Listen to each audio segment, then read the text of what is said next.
what did she set out to achieve at Lotus Press? In a word, excellence in poetry. Naomi, being such an awesome poet herself, she inspired that in others. She was an excellent jurist, editor, and mentor for many poets. And it was her mission, her selfless mission, to promote Detroit poets and others. And she talked about her own work. What kinds of things did she say? Her own writing.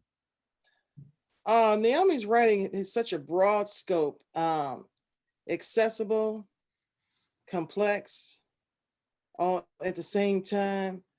It has a historical stance from her many years.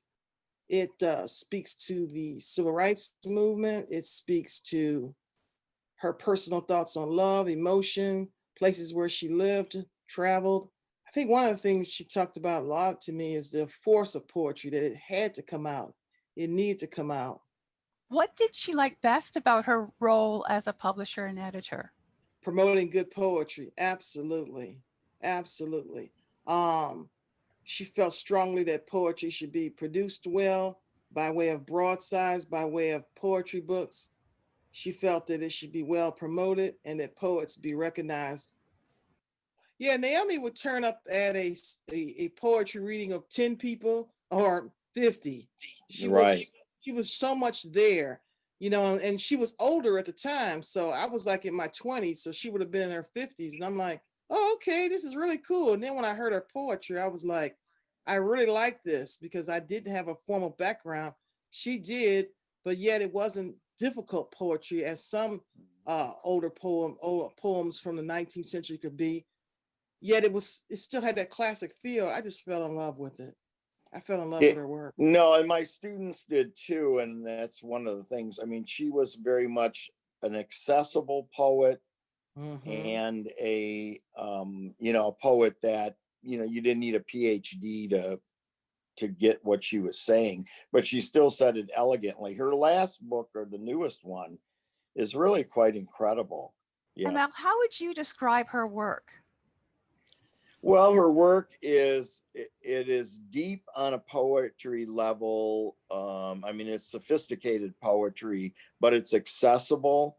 As I was mentioning, you don't need a PhD to read and understand her work. Now, that doesn't mean it's not, deep enough. It is. If you look at it, where she takes it, but see, she also was something that poets in the 20th century are not. Herb Martin can be like this too, is a formalist. I mean, she would rhyme, but she understood that it wasn't like just rhyming like in songs. There was measures, there was beats, there was, feet and meter, and all of that went into her work, which I'm always telling my students now is what poets did back then. So not only did they have their great ideas like we all do, but they had to work in a form, and that's where the craft came in. And she was a craftsman for sure. Absolutely. Yeah, she was. She knew that stuff. I wish I knew it like she does. I'm interested when I teach it. My students aren't, but I'm more interested in it. And to know someone like Naomi who really took it seriously and knew it. She studied it. She was a craftsman as well as, a free verse poet. What did you personally enjoy about her work?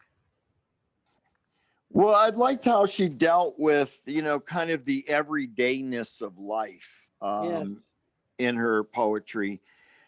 She had a certain spiritual element to her poetry too that I really, really appreciated, because I can relate to that. And you just knew she was like really, really smart.